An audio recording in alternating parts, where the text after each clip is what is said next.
માટેલધરાવાડી માં ખોડિયાર, જે વર્ષોથી વરખડીના ઝાડ નીચે એક ઊંચો ટેકરો હતો અને ત્યાં જ મંદિર બાંધવામાં આવ્યું હતું. માં ત્યાં જ તે એમની 7 બહેનો સાથે બિરાજમાન છે. જો એમની 7 બહેનોના નામ ખબર હોય તો કોમેન્ટમાં જરૂરથી જણાવજો. કહેવાય છે કે વરખડીના ઝાડ પર એક ત્રિશૂળ છે. એ ત્રિશૂળ દર વર્ષે 1 ઇંચ જેટલું વધે છે.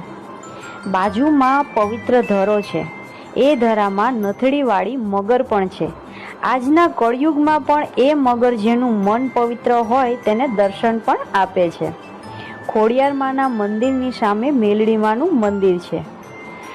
એ પણ મા મેલડીની 2 મૂર્તિ સાથે સ્થાપિત છે.